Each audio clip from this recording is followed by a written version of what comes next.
Dense irregular connective tissue, ठीक है, कल पढ़ा था डेंस रेगुलर कनेक्टिव टिश्यू। अभी दोनों में मेन डिफरेंस क्या था कि रेगुलर के केस में जो भी प्रोटीन प्रेजेंट है वो प्रोटीन एक तो कॉर्ड बनाएंगे प्रोटीन के फाइबर, या वो शीट बनाते हैं, ठीक है। और फाइबर कौन से रहेंगे? कोलेजन। यहाँ पे भी कोलेजन फाइबर रहते हैं, बट यहाँ पे बंडल पैरेलल में अरेंज नहीं रहते हैं, ठीक है।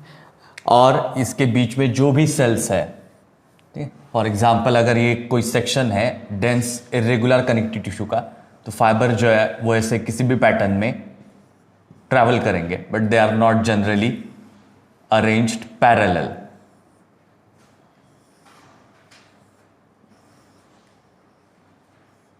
ओके, पैरेलल अरेंजमेंट नहीं रहता है, ऐसा रैंडमली कहीं पे भी फाइबर्स का जो है प्लेसिंग होगा। उसके अलावा इसके बीच में सेल्स प्रेजेंट रहेंगे, और ये जो सेल्स रहते हैं ये बहुत ज़्यादा स्कैटर्ड रहेंगे, they are sparsely dispersed, means बहुत ज़्यादा एक जगह पे एक्यूमुलेट नहीं होते, ठीक है, दूर दूर को डिस्ट्रीब्यूट किया गया है। और यही अगर अपन डेंस रेगुलर की बात करें, ठीक है, ये किसके बारे में है? इरेगुलर के बारे में। रेगुलर के केस में ये जितने भी फाइबर्स थे वो पैरेलल में अरेंज थे, और ये जितने भी सेल्स थे फाइब्रोब्लास्ट सेल्स, और उसके साथ जो दूसरे कोई भी सेल्स प्रेजेंट होंगे, वो सभी सेल्स जो है वो क्राउडेडली या क्लोजली अरेंज थे in the bundles of the fibre, ठीक है। इरेगुलर के केस में ऐसा नहीं रहता। सो यहाँ पे कोलेजन फाइबर और फाइब्रोब्लास्ट सेल, इन दोनों का परसेंटेज सबसे ज्यादा रहेगा। दूसरा, ये सेल्स जो रहेंगे स्कैटर रहेंगे, जो ग्रीन कलर के सेल्स बताए। थर्ड, इन टिश्यूज की जरूरत कहाँ पे होती है? जहाँ पे स्ट्रेंथ प्रोवाइड करने की जरूरत है, and which are more prone to tearing, so it provides resistance against tearing, ठीक है। सो ये कहाँ पे प्रेजेंट रहेंगे? स्किन के लेयर में भी, डर्मिस लेयर में भी प्रेजेंट रहते हैं। दूसरा, इट मेक्स सब mucosa layer of digestive system. Digestive system जितनी भी है अपनी माउथ से, ईसोफेगस से लेके रेक्टम तक, ये पूरी डाइजेस्टिव सिस्टम में जो भी वॉल्स है वो वॉल्स 4 लेयर से बनती है। उसमें से एक लेयर रहती है सब म्यूकोसा लेयर। उसमें से एक लेयर कौन सी है? सब म्यूकोसा लेयर। ये सब म्यूकोसा लेयर में dense irregular connective tissue present रहता है, ठीक है। इसके अलावा fibrous capsule of joint, her joint के ऊपर फाइब्रस की कोटिंग रहती है, और उनके बीच में भी फाइबर प्रेजेंट रहेंगे। तो जितने भी अपने जॉइंट्स है लॉन्ग बोन्स के, उनके जॉइंट्स में, ओके, फाइब्रस लेयर में या कैप्सूल वाले पार्ट में प्रेजेंट रहते हैं dense irregular connective tissue. Then next, lymph nodes, ठीक है। अपने बॉडी में all over the system lymphatic part जो है, जहाँ पे अपना लिम्फ ड्रेन होता है या लिम्फ जो है ट्रैवल करता है। कुछ बॉडी के रीजन ऐसे रहते हैं जहाँ पे नोडल रीजन प्रेजेंट रहता है, तो कैपिलरी में जो भी लिम्फ फ्लो हो रहा है उनको फिल्टर करना और उनको सर्कुलेट करना इसके ऊपर डिपेंड करता है। And they also involve in the defence mechanism of our body. क्या? Lymph node. इन लिम्फ नोड में भी ये टिश्यू प्रेजेंट रहेंगे। उसके अलावा सर्टेन टाइप्स ऑफ फैशिया, ठीक है। फैशिया वो मसल्स रहते हैं जो कंप्लीटली कवर्ड रहते हैं, किसके वजह से? कनेक्टिव टिश्यू की वजह से। सो हॉरिजॉन्टली अगर अपन वर्टिकली बॉडी को ऑब्जर्व करते हैं तो 7 ऐसे पॉइंट मिलेंगे जहां पे हॉरिजॉन्टल प्लेट जैसे, क्या कहेंगे, लेयर बनाते हैं ये फैशिया। और ये फैशिया क्या रहेंगे? मसल्स, ऐसे मसल्स जिसके ऊपर कनेक्टिव टिश्यू कंप्लीटली कोटेड या कवर्ड रहते हैं, ओके। ऐसे जो टिश्यू रहते हैं उनको क्या बोलते हैं? फैशिया, ठीक है। सो फैशिया, कैप जॉइंट्स, उसके बाद lymph node, submucosa layer of digestive gland नहीं, डाइजेस्टिव सिस्टम, इन सब में reticular irregular dense connective tissue present रहेंगे।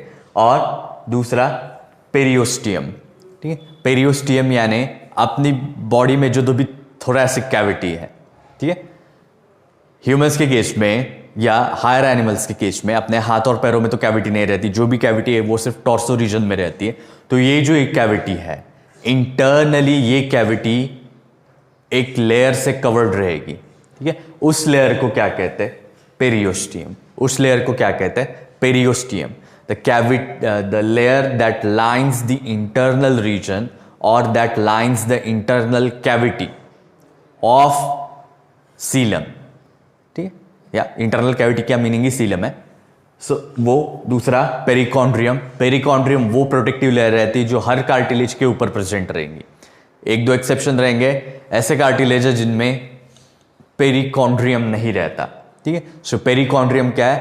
प्रोटेक्टिव लेयर और protective covering of cartilage. And third tunica albuginea, testis में एक लेयर रहती है टेस्टिस के ऊपर। सो ये इतने जगह पे और बोर्ड इतने लेयर्स में प्रेजेंट रहता है डेंस इरेगुलर कनेक्टिव टिश्यू, ठीक है। सो ये डेंस रेगुलर और डेंस इरेगुलर जो पहले सब टाइप का और एक सब टाइप है। Then third reticular connective tissue, ठीक है। अब रेटिकुलर कनेक्टिव टिश्यू में जो सेल्स रहते हैं they are generally star shaped.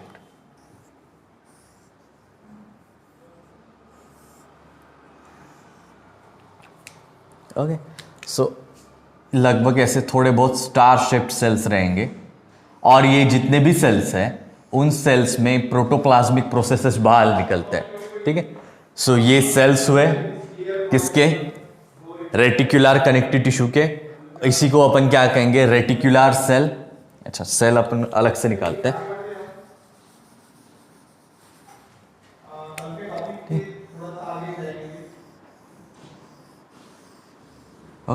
ये जो हुई कौन सी सेल हुई? Reticular cell, okay. दूसरा ये रेटिकुलर सेल जो है ये एक हुई, ये यहां पे दूसरी।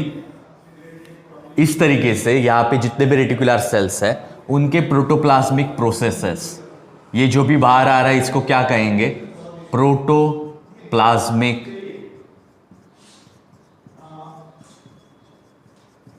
प्रोसेसेस, ठीक है। हर सेल से ये जो प्रोटोप्लाज्मिक प्रोसेसेस बाहर आ रहे हैं, ये प्रोटोप्लाज्मिक प्रोसेसेस एक दूसरे के साथ कनेक्ट होंगे और कनेक्ट होने के बाद यहां पे नेटवर्क बनता है।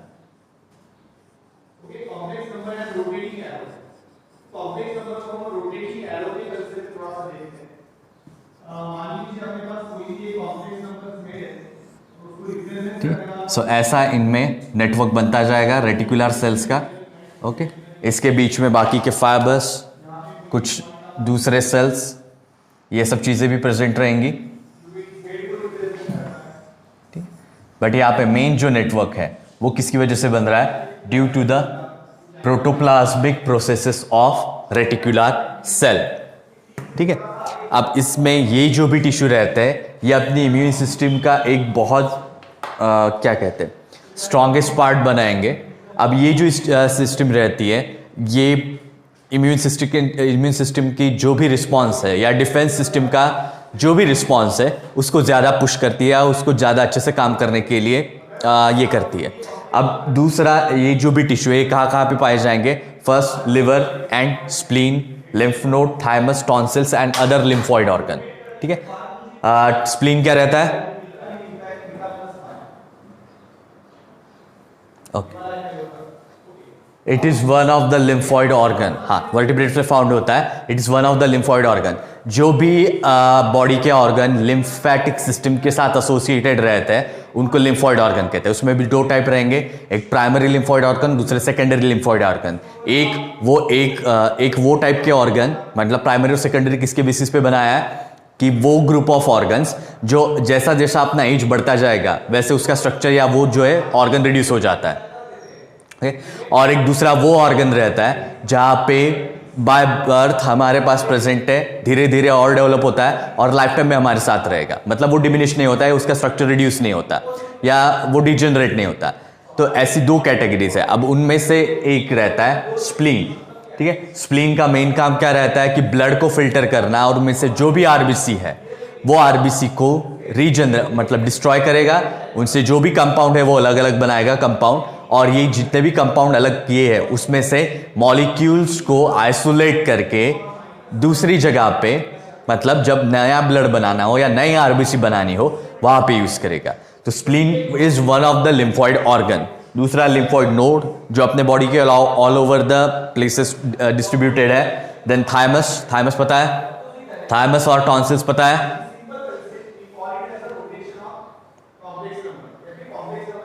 थाइमस और टॉन्सिल्स क्या रहता है पता है क्या?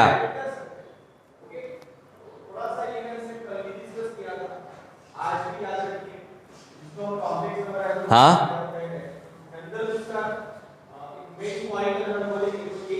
अरे थाइमस और टॉन्सिल्स पता है क्या? हाँ, कौन सा नेक में रहता है? कौन सा, इन दोनों में से कौन सा रहेगा नेक में? हाँ, ठीक है। सो टॉन्सिल्स जो रहता है इट इज फोल्ड स्किन। अगर अपन डिटेल में देखते हैं तो अगर कोई भी टॉन्सिल्स का ऑर्गन है तो उसमें स्किन की फोल्ड इस तरीके से रहती है, ठीक है। और ये फोल्ड का काम क्या रहता है? जब भी हम एयर या वाटर या कोई भी फूड मटेरियल सॉल्व कर रहे हैं उसमें से पॉसिबिलिटी रहता है कि हर बार कोई भी बैक्टीरिया, वायरस या कोई भी फॉरेन मटेरियल, फॉरेन पार्टिकल वहां पे ट्रैप होता है। तो ये जो फॉरेन पार्टिकल है ये अपनी बॉडी को आगे चल के इन्फेक्ट नहीं करने चाहिए, तो उनको फिल्टरिंग में हेल्प करता है, ठीक है। सो टॉन्सिल जब सूज जाते हैं या टॉन्सिल्स के बाहर से व्हाइट सब्सटेंस बाहर निकलता है तो it is a debris material, वो डेड मटेरियल जो फिल्टर कर किया है टॉन्सिल्स ने, ठीक है। अब टॉन्सिल्स जो है वो धीरे धीरे धीरे धीरे डिजेनरेट होते हैं जैसे जैसे अपनी एज बढ़ती जाती है, ठीक है। दूसरा थाइमस, थाइमस जो रहता है बीच में प्रेजेंट रहेगा। Oesophagus and heart, I mean oesophagus मतलब बीच की जो जगह है दो लंग्स के बीच की, जहाँ पे इसोफेगस भी रहेगा और साइड में हार्ट भी प्रेजेंट रहता है। तो ये बीच वाली जगह, दो लंग्स के बीच में जो जगह रहती है वहाँ पे क्या प्रेजेंट रहेगा? Thymus. It is one of the important organ for maturation of WBC, ठीक है। WBC को मैचुरेशन के लिए थाइमस में आना पड़ता है और कुछ ऐसे WBCs के सेल्स रहते हैं जो थाइमस के अलावा और कोई नहीं बना सकता, ठीक है। अब थाइमस जो है अपनी बॉडी में यंग एज में या बाय बर्थ जैसे जैसे डेवलपमेंट होगा वैसे वैसे उसका साइज बड़ा रहता है। हमारे टीनेज एज में या फिर 20s में वो बहुत साइज बड़ा रहेगा, जैसे जैसे अपनी एज होती जाएगी उसका साइज कम होता रहता है, ठीक है, क्योंकि ये धीरे धीरे डिजेनरेट होता है। जैसे अपन जब वो फुल्ली फंक्शनल है या एक मैच्योर या एक अडल्ट बॉडी में जो भी थाइमस प्रेजेंट रहता है वो यहाँ से लेकर यहाँ तक एक्सटेंड करता है, धीरे धीरे उसका साइज रिड्यूस होके इतना रह जाएगा बाय द एज ऑफ 70-80 या जितना भी उसका लाइफ है। सो इसीलिए ओल्ड एज में इम्यूनिटी अपनी कम होती है, बिकॉज जो मेन ऑर्गन है thymus, one of the main organ, not the main organ but one of the main organs, okay. क्योंकि हर को सिर्फ एक ही ऑर्गन सब कुछ नहीं करता, बाकी के ऑर्गन्स भी उस पर्टिकुलर प्रोसेस में हेल्प करेंगे। तो इम्यूनिटी के one of the major site जो है मैचुरेशन की सेल्स की या WBCs की, तो वो ही अगर नहीं रहेगी तो वो सेल्स नहीं बनेंगे, वो सेल्स नहीं बनेंगे तो अपनी इम्यूनिटी उतनी स्ट्रांग नहीं रहेगी जितनी यंग एज में रहती है, ठीक है। ये एंड दूसरे लिम्फॉइड ऑर्गन, ठीक है, lymph node, spleen, thymus, tonsils, ये कुछ एग्जांपल्स हुए लिम्फॉइड ऑर्गन के। इसके अलावा भी और लिम्फॉइड ऑर्गन प्रेजेंट रहते हैं, तो उनमें भी कौन से सेल्स प्रेजेंट रहेंगे? Reticular connective tissue. और ये दोनों जो सिस्टम बनाते हैं, दोनों यानी ये जितने भी यहाँ पे रेटिकुलर सेल्स है, ये रेटिकुलर सेल और उनका नेटवर्क, ये जो भी नेटवर्क बनाता है, इनका मेन काम क्या है? To provide strength and support, ठीक है। कैसे प्रोवाइड करेंगे? By helping out in the defence mechanism. और वो ये जो भी सिस्टम है जो किससे बनी है? रेटिकुलर कनेक्टिव टिश्यू से। इस सिस्टम को कहते हैं रेटिकुलो एंडोथेलियल सिस्टम और RE सिस्टम। नाम याद रखना क्योंकि पूछा जा सकता है, ठीक है। सो ये छोटे छोटे डिटेल्स रहते हैं जो आपको पूछे जा सकते हैं। सो ये जितने भी सिस्टम या ये जो भी इम्यून सिस्टम में रिस्पॉन्ड करते हैं, ठीक है, ये रिस्पॉन्स को कलेक्टिवली क्या बोला है? Reticulo endothelial system. यहाँ पे लिवर में को जो डिफेंस मैकेनिज्म के सेल है वो भी इन्वॉल्व रहेंगे और हर ऑर्गन में जहाँ पे इनका नाम लिया है इनके भी वो रेटिकुलर पार्ट जो डिफेंस में हेल्प करते हैं, ओके। सो ये हुआ रेटिकुलर कनेक्टिव टिश्यू, ठीक है। थर्ड, पिगमेंटेड कनेक्टिव टिश्यू, वो कनेक्टिव टिश्यू जिनमें पिगमेंट प्रेजेंट रहता है, ठीक है। अब ये पिगमेंट जो है जनरली कौन सा रहेगा? मेलानिन, जिसकी वजह से अपनी स्किन डार्क बनती है। बट इसके अलावा भी दूसरे मेलानिन के बहुत टाइप रहते हैं। मेलानिन सिर्फ ब्लैक या ब्राउन कलर का नहीं होता, ठीक है, ब्लू, ग्रीन, ये कलर के भी मेलानोसाइट रहते हैं, ठीक है। जिसको यू मेलानिन और मतलब मेलानिन तो एक जनरल कैटेगरी है, उसके कलर के हिसाब से और उसके अलग अलग कैटेगरी में बनाए, तो उसमें से एक है यू मेलानिन, ठीक है। सो पॉइंट इज ये जितने भी मेलानोसाइट्स है या इनका मेन काम क्या रहता है? सनलाइट से जो भी यूवी रेज आ रहे हैं उन यूवी रेज को एब्जॉर्ब करना।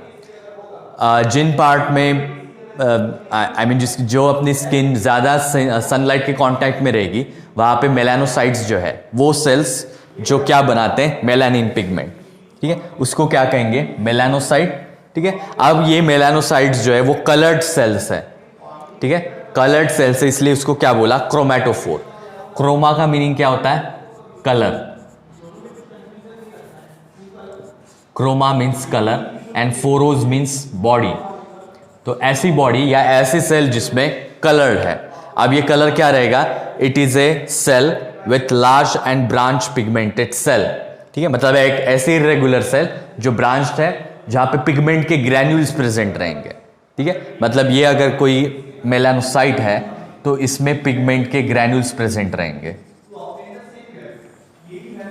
ओके, सो ये जो ग्रैन्यूल्स है इनकी वजह से अपने आईज को और स्किन को कलर मिलता है। तो जैसे कोरॉइड और आइरिस ऑफ आई, आंखों के दो पार्ट जो पिगमेंटेड रहते हैं, देन ह्यूमन स्किन। सो ये जितने भी तीन एग्जाम्पल यहाँ पे दिए, इन सभी में क्या प्रेजेंट रहेगा, pigmented connective tissue.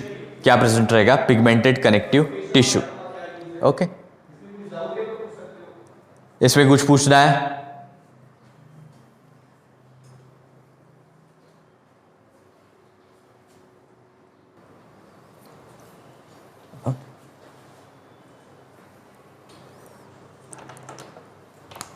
Second type कौन सा था?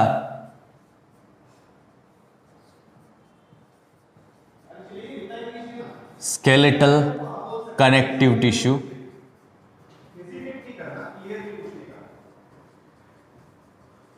ठीक है, और सपोर्टिव कनेक्टिव टिश्यू।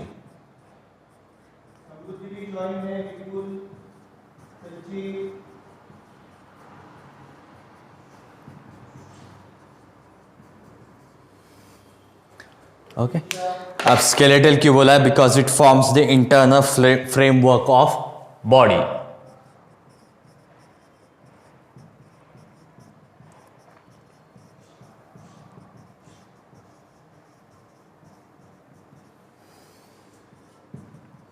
ठीक, और इंटरनल फ्रेमवर्क जिसके ऊपर बाकी के टिश्यू ऑर्गन सिचुएटेड रहेंगे। और ये टिश्यू ये स्केलेटल फ्रेमवर्क अपनी बॉडी को प्रोटेक्शन प्रोवाइड करेगा, इंटरनल ऑर्गन जो भी है। ठीक है, और ये किस में, दैट इज वर्टिब्रेट। ठीक है, और उसको अपन दूसरा नाम क्या देंगे, एंडोस्केलेटन ऑफ वर्टिब्रेट। वर्टिब्रेट्स में जो भी एंडोस्केलेटन रहता है वो एंडोस्केलेटन इनकी वजह से बनता है। अब इनका मेन काम क्या रहता है, ऑर्गन को सपोर्ट करना, support and protect the organ.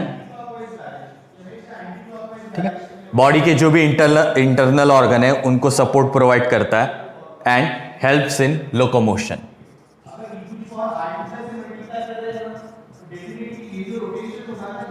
Helps in locomotion, ठीक है, एंड मूवमेंट। ठीक, अब यहां पे दो टाइप रहते हैं। दो मेन टाइप कौन से बताए थे इसके, स्केलेटल सपोर्टिव टिश्यू के दो मेन टाइप कौन से बताए थे?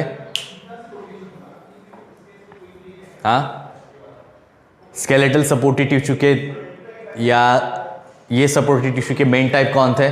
दोन, बोन्स और कौन सा था, कार्टिलेज। ठीक है, तो उसमें से सबसे पहले अपन क्या देखेंगे, कार्टिलेज।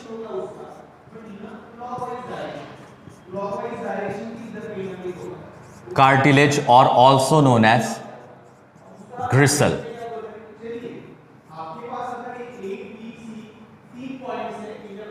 ठीक है, कार्टिलेज और ग्रिसल। ठीक है, अब ये क्या है, it is a semi solid flexible connective tissue. ठीक है, semi solid flexible but tough connective tissue. ठीक है, टफ भी है, सेमी सॉलिड भी है। ठीक है, एंड दूसरा ये फ्लेक्सिबल भी रहता है। ठीक है, अब यहाँ को इसको कुछ बुक्स में इसको डायरेक्टली सॉलिड बोला है, कुछ बुक्स में सेमी सॉलिड भी बोला है, बिकॉज हर कार्टिलेज जो है उसका स्ट्रक्चर आइडेंटिकल नहीं रहता। कार्टिलेज में 4 से 5 अलग अलग टाइप रहते हैं। कुछ कार्टिलेज में ग्राउंड सब्सटेंस जो रहता है वो ज़्यादा सॉलिड रहेगा, कुछ कार्टिलेज में ग्राउंड सब्सटेंस जो और या मैट्रिक्स वाला पार्ट जो है वो लिक्विड रहता है।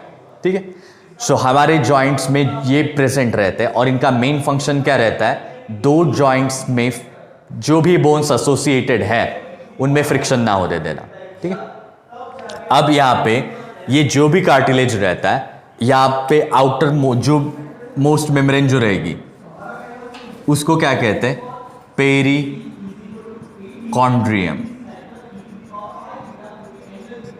ठीक है, उसको क्या कहेंगे, पेरिकॉन्ड्रियम।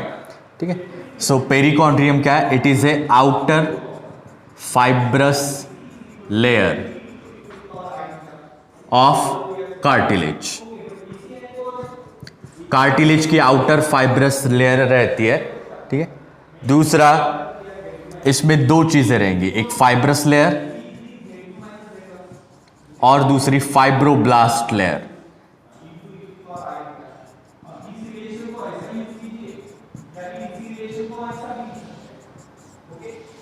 ओके,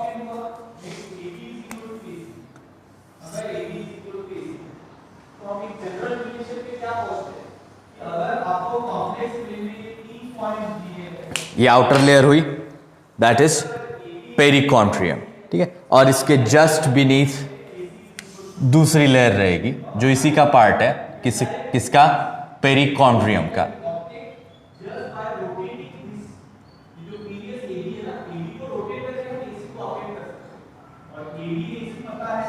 ओके, सो ऐसे दो लेयर प्रेजेंट रहेंगे। ठीक है, अब यहां पे ये जो पार्ट है इन दोनों को मिला के क्या कहा है, पेरिकॉन्ड्रियम। अब इसमें आउटर लेयर जो रहती है उसको कहते हैं फाइब्रस लेयर, और नीचे जो हरी वाली लेयर दिखाई है, ठीक है, उसको क्या बोलेंगे, फाइब्रोब्लास्ट लेयर।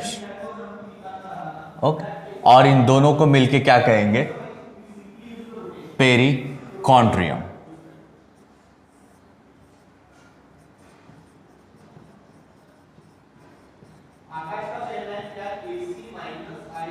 उसको क्या कहेंगे, दोनों मिला के पेरिकॉन्ड्रियम।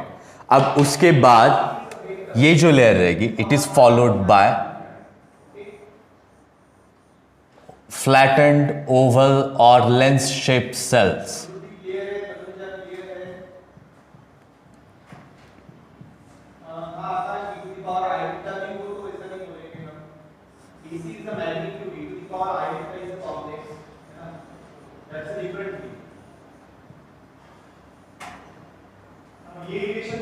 ठीक है, इस तरीके से।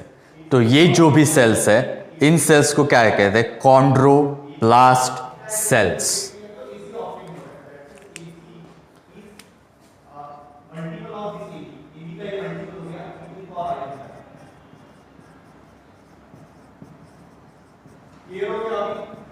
ठीक है, अब ये जो कॉन्ड्रोब्लास्ट सेल्स है ये किससे बनेंगे, फाइब्रोब्लास्ट सेल्स से। सो फाइब्रोब्लास्ट लेयर में जो फाइब्रोब्लास्ट सेल्स है वो आगे चल के मॉडिफाई होंगे कॉन्ड्रोब्लास्ट सेल्स में, और ये सेल्स जो है ये इससे डिटैच होती है और बीच में जो भी मैट्रिक्स प्रेजेंट रहेगा वहां पे ट्रैवल करेंगी या वहां पे एम्बेडेड रहेंगी दूसरे मैट्रिक्स में। ठीक है, सो इसके ऊपर थोड़ी बहुत gelatinous layer like something thin layer present रहती है। ठीक है, अब इन सेल्स को क्या कहेंगे, कॉन्ड्रोसाइट्स।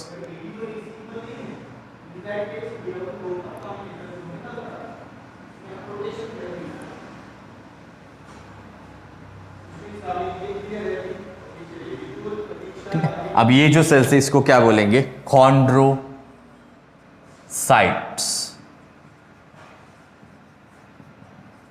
Okay, chondrocytes. सो ये क्या है, सेल्स ऑफ कार्टिलेज। ठीक है, chondrocyte means cells of cartilage. Okay, और ये सेल्स किससे बनने वाले हैं, कॉन्ड्रोब्लास्ट सेल्स से। कॉन्ड्रोब्लास्ट सेल्स कहां से बनेंगे, फाइब्रोब्लास्ट सेल्स से। ठीक है। सो ये जितने भी लेयर यहां पे प्रेजेंट है वह first there is a fibroblast. Fibroblast cells are converted into chondroblast cells and chondroblast is converted to chondrocytes. ठीक है. सो सेल्स जो रहते हैं वो इस तरीके से बनते हैं इन कार्टिलेज, और ये chondrocyte सेल्स कहां पे प्रेजेंट रहेंगे? They are embedded in the matrix.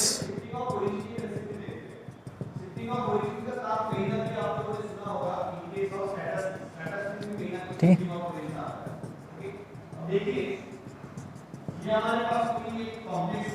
ये सभी क्या हुआ?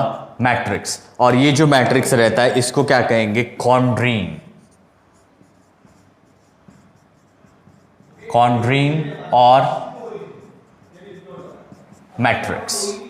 ठीक है. कॉन्ड्रीन और मैट्रिक्स.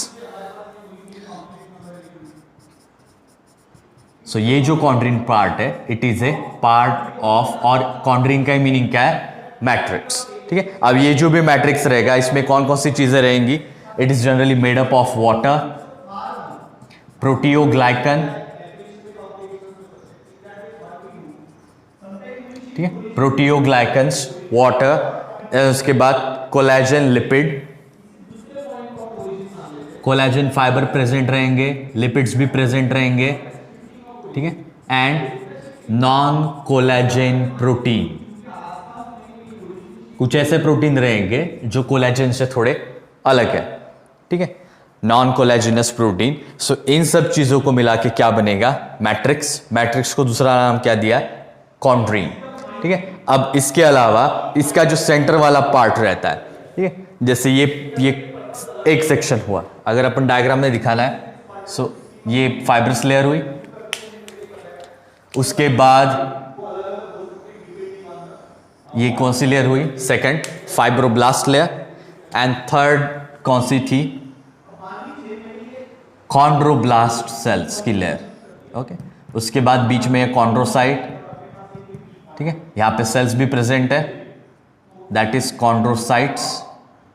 ओके. अब यहां पे सेंटर वाला जो पार्ट है, मतलब यहां पे बीच में जो पार्ट रहेगा, इसको क्या कहते हैं? एग्रीगन. ये जो यहां पे सेंटर वाला पार्ट रहता है उसको क्या कहेंगे? एग्रीगन. सो एग्रीगन क्या है? Centre of cartilage. ठीक है. It is A centre of cartilage.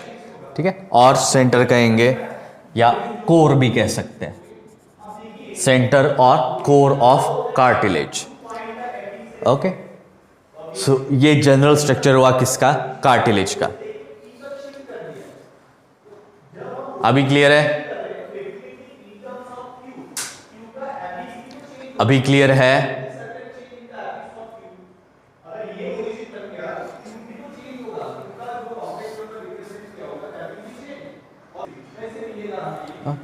सो ये स्ट्रक्चर हुआ किसका? कार्टिलेज का. अब उसमें से बहुत सारे टाइप बताए थे, उनमें से एक टाइप है हायालाइन कार्टिलेज.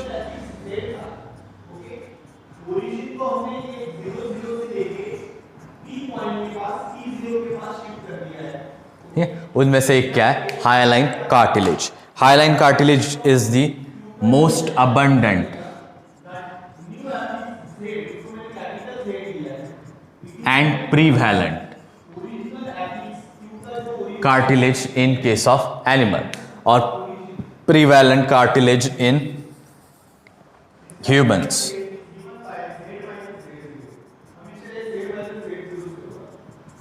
ठीक है. जितने भी कार्टिलेज है उनमें से सबसे ज्यादा नंबर किसका रहेगा? Hyaline cartilage. And they are mostly prevalent, मतलब पहले से ही ज्यादा प्रेजेंट रहते हैं. ठीक है. अब इनके केस में कोलेजन फाइबर का परसेंटेज थोड़ा अच्छा रहता है. ठीक है. और ये जो भी कार्टिलेज है ये कहां पे प्रेजेंट रहेंगे? दो जॉइंट्स के बीच में. ठीक है. और एक कैसे जॉइंट? लॉन्ग बोन्स वाले जॉइंट. ठीक है. लॉन्ग बोन्स यानी कौन से? लॉन्ग बोन्स यानी कौन से? बताओ.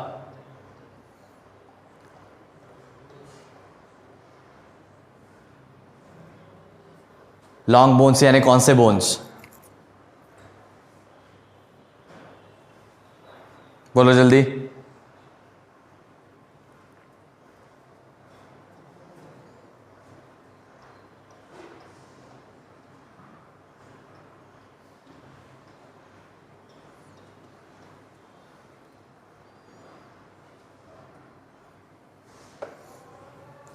अरे बोन्स नहीं पता क्या? जॉइंट तो पता है ना क्या रहता है? हाँ, जॉइंट क्या रहता है वो पता है क्या? हाँ, ओके। दूसरा point, that there matrix is glassy, glass जैसा दिखता है, एंड इट इज व्हाइट और ब्लूइश इन कलर।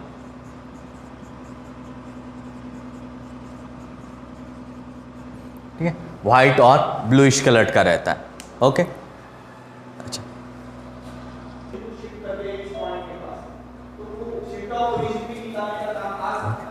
सो इसमें मैट्रिक्स जो रहता है वो कैसा रहेगा? ग्लासी, ग्लास जैसा टेक्सचर एंड व्हाइट और ब्लूइश इन कलर। ठीक है, अब यहाँ पे ये जो कार्टिलेज प्रेजेंट रहता है ये कहाँ पे प्रेजेंट रहेगा? It acts as cushions.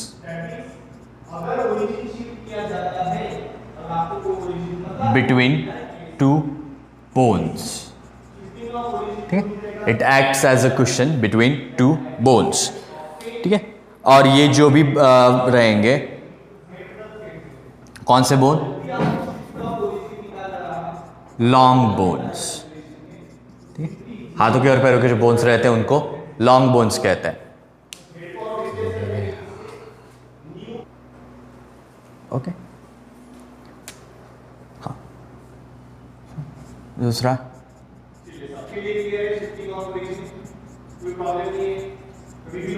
और एक आप प्रेजेंट रहेगा इसके अलावा फीटल स्केलेटन में।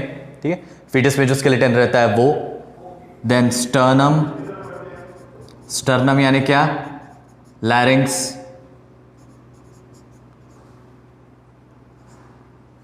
स्टर्नम यानी कौन सा पार्ट?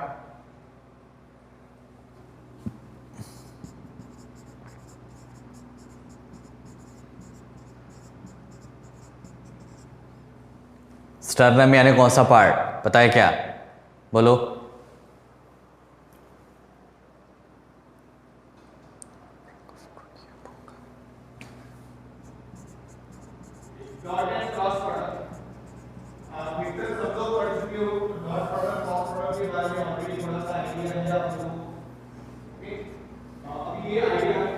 हाँ, अरे स्टर्नम यानी कौन सा पार्ट पता है क्या?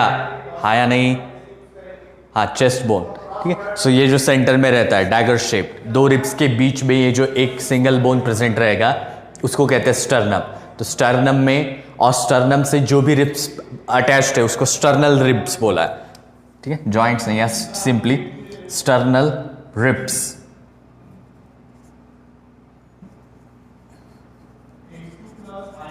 ठीक है, तो जो रिब्स जो है हॉरिजॉन्टल बोन्स जो स्टर्नम का अटैच है वहां पे प्रेजेंट रहेगा। उसके अलावा रिंग्स ऑफ ट्रेकिया, ट्रेकिया में जो रिंग्स रहती है, ब्रोंकाई, ब्रोंकाई यानी कौन सा पार्ट? ब्रोंकाई यानी कौन सा पार्ट?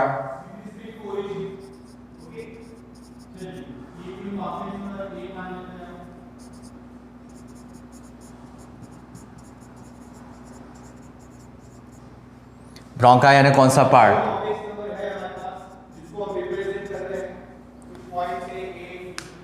हाँ, कौन सा? फर्स्ट, यहां से लेकर यहां तक। ठीक है, सॉरी, जो पहली ब्रांचिंग होती है वो। सो ब्रोंकाई, नेजल कार्टिलेज, जो नोज में कार्टिलेज प्रेजेंट रहता है, एंड दूसरा हायोइड बोन, ये यहाँ पे जहाँ जिस पार्ट को अपन लैरिंग्स कहते हैं उस लैरिंग्स में जो हायोइड बोन रहता है, ठीक है, उसके ऊपर भी कार्टिलेज प्रेजेंट रहेगा, लैरिंग्स में भी कार्टिलेज प्रेजेंट रहेगा। तो इन सभी चीज़ों में जो कार्टिलेज प्रेजेंट है उसको क्या कहते हैं? हायालाइन कार्टिलेज। ठीक है, and it is a main centre of bone formation.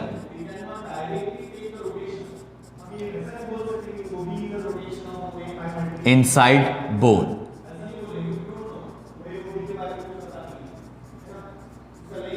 ठीक है। बोन के अंदर जो भी बोन फॉर्मेशन की प्रोसेस है, ये बोन फॉर्मेशन की प्रोसेस जो है वो कहाँ पे होगी? हाइलाइन कार्टिलेज में। कौन सा हाइलाइन कार्टिलेज? जो बोन के अंदर प्रेजेंट है। सो इन बोन्स के अंदर ये जो प्रेजेंट है, ये बोन फॉर्मेशन प्रोसेस का सेंटर रहता है। कौन सा? Hyaline cartilage inside a bone. ठीक है, सभी बोन्स नहीं, जो लॉन्ग बोन्स रहते हैं, ठीक है, उनके केस में। ठीक है, सो ये जितना भी ये हुआ किसके बारे में? Hyaline cartilage. किसके बारे में हुआ? Hyaline cartilage. और उसमें भी centre of ossification inside bone and it is responsible for bone growth. It is responsible for bone growth. ठीक है, सो ये हुआ किसके बारे में? Hyaline cartilage. ठीक है, ये पढ़ रह गया था शूटिंग में। फर्स्ट कैल्सिफाइड कार्टिलेज, वो कार्टिलेज हाइलाइन कार्टिलेज नॉर्मली जहाँ पे कैल्शियम सॉल्ट का डिपोजिशन होता है। ये कैल्शियम सॉल्ट का डिपोजिशन होने की वजह से ये कार्टिलेज ज़्यादा हार्ड बनता जाएगा। ठीक है, सो ये जो भी कैल्शियम सॉल्ट्स है वो मैट्रिक्स में डिपॉजिट होते हैं। किसके? हाइलाइन कार्टिलेज के, जिसकी वजह से क्या होगा? कैल्सिफिकेशन।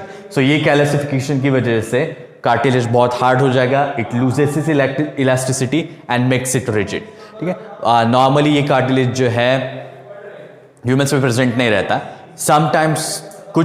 समटाइम्स अगर एज के साथ ये जो भी प्रोसेस हो रही है, एजिंग की प्रोसेस हो रही है, उसमें ये पर्टिकुलर कार्टिलेज में कैल्शियम का डिपोजिशन होता जाएगा। ठीक है, तब ह्यूमन्स में कैल्सिफाइड कार्टिलेज ऑब्जर्व किया जा सकता है। और नेचुरली ये किस में प्रेजेंट रहेगा? In case of frog. ठीक है, so for example suprascapula of pectoral girdle and pubic symphysis and pubis of pelvic girdle in case of frog. So shoulder वाला पार्ट जो है एंड दूसरा पेल्विक गर्डल वाला पार्ट, इन दोनों के केस में क्या प्रेजेंट रहेगा? Calcified cartilage. ठीक है, दूसरा वर्टिब्री ऑफ कार्टिलेजिनस फिश। ठीक है, कार्टिलेजिनस फिश जो रहेंगे उनके वर्टिब्री किससे बनते हैं? कैल्सिफाइड कार्टिलेज से। ठीक है,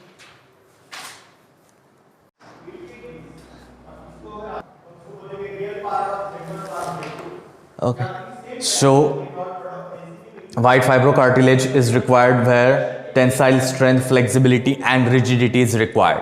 ठीक है, जहां पे ये तीनों चीजों की ज्यादा जरूरत पड़ती है वहां पे क्या प्रेजेंट रहेगा? White fibrocartilage. ओके, दूसरा ये कार्टिलेज कहां पे प्रेजेंट रहता है? Found in intervertebral disc.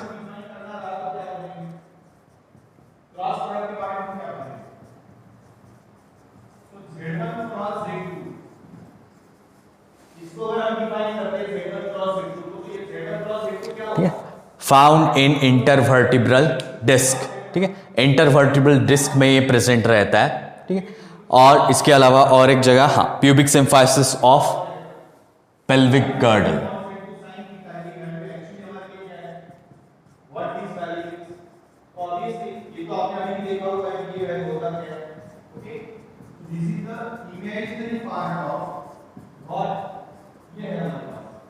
Okay, so दो बोन्स जो रहते हैं, फॉर एग्जांपल रफली डायग्राम निकाल के बताया।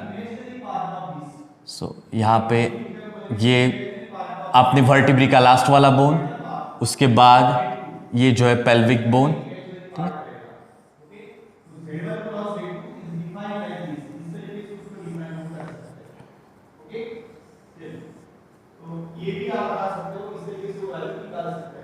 ओके, इस तरीके से ये रहता है, रफ डायग्राम है ये, ऐसा कोई।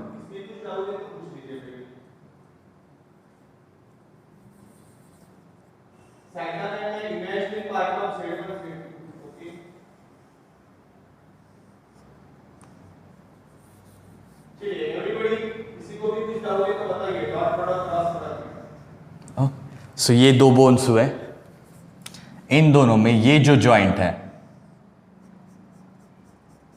इसको कहते हैं प्यूबिक सिम्फाइसिस या प्यूबिस वाला पार्ट। ठीक है, सो ये अभी डायग्राम उतनी ठीक नहीं है, बस सिर्फ जॉइंट क्या है ये बताने के लिए निकाली। सो यहाँ पे ये जो जॉइंट प्रेजेंट रहता है, ये जॉइंट प्यूबिक सिम्फाइसिस में, प्यूबिक सिम्फाइसिस जॉइंट कहते हैं इसको। और दूसरा ये पेल्विक गर्डल में प्रेजेंट रहता है यहाँ पे और दो वर्टिब्री के बीच में। ठीक है, फॉर एग्जाम्पल ये एक वर्टिब्री हुई,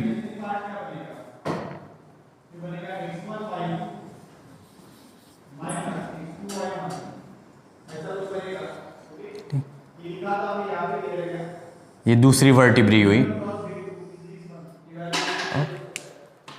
और इनके बीच में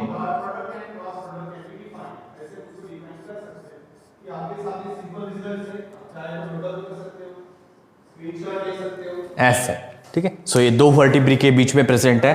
ऐसे ही बाकी जितने भी वर्टिब्रे हैं उनके बीच में क्या प्रेजेंट रहेगा, व्हाइट फाइब्र कार्टिलेज और व्हाइट फाइब्रस कार्टिलेज,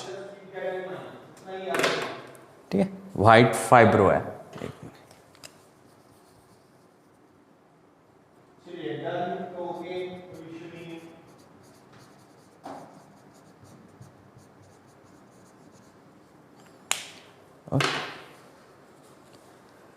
सो ये हुआ। उसके बाद third type yellow elastic cartilage, sorry third हो गया, फोर्थ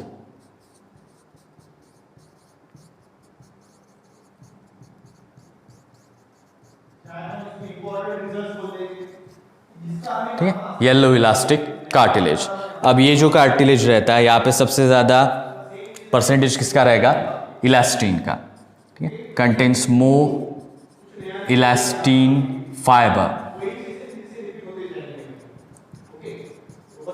फाइबर या simply contains more elastin and provide flexibility.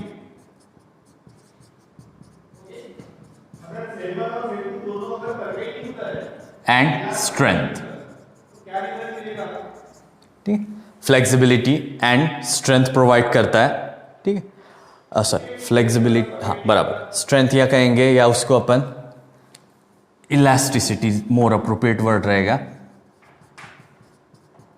Elasticity, ठीक है। It provides flexibility and elasticity because of the elastin, जिसकी वजह से ये कैसा दिखेगा, येलो, ओके। अब इसमें दूसरा, ये जितने भी इलास्टिक कार्टिलेज है यहाँ पे स्ट्रेंथ भी चाहिए और इलास्टिसिटी भी चाहिए, इसके लिए ये यहाँ पे प्रेजेंट रहता है। इसका कॉमन एग्जांपल जो है Eustachian tube, epiglottis and year में जो अपन पिन्ना, ठीक है। सो ईयर पिन्ना, उसके बाद यूस्टिशियन ट्यूब जो यहाँ से यहाँ तक कवर्ड कनेक्टेड रहती है, वो इन सभी जगह पे प्रेजेंट रहता है yellow elastic cartilage.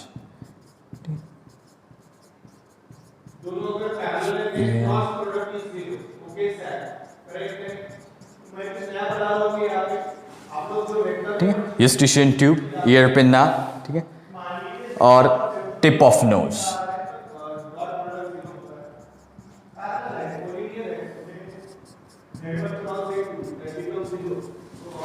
And epiglottis, okay. और इसके अलावा और हाँ बस, ठीक है, इतना ही। और दूसरा ब्रोंका एंड ट्रेकिया, ब्रोंका और ट्रेकिया के जो कार्टिलेजिनस पार्ट है उसके साथ भी एसोसिएटेड रहेगा। अब यहाँ पे ये इंपॉर्टेंट क्यों है, क्योंकि ये इलास्टिसिटी एंड उसके साथ स्ट्रेंथ, ये दोनों इक्वली प्रोवाइड करता है। जैसे टिप ऑफ नोज में या पिना में जो भी कार्टिलेज प्रेजेंट है, ये कार्टिलेज जो है ये इतना क्या कहते हैं, वीक नहीं रहता कि ये स्ट्रक्चर क्रम्बल हो जाए, और ये बोन्स की तरह हार्ड भी नहीं रहता। सो ये फ्लेक्सिबल है बट साथ में बहुत ज़्यादा स्ट्रेंथ प्रोवाइड करता है, ठीक है। सो ये इसीलिए ये यहाँ पे प्रेजेंट रहेगा, बिकॉज ऑब्वियसली अपना जो नोज वाला बोन है वो यहाँ तक ही, आधे तक ही रहता है। उसके बाद ये टिप वाला जो पोर्शन है, it is entirely made up of cartilage, और अपन मूव करते हैं तो वो ब्रेक होता है या दर्द होता है क्या, नहीं, because it has great elasticity as well as the flexibility, okay. So ये चार मेन टाइप हुए किसके, कार्टिलेज के, ओके। इसमें कुछ पूछना है?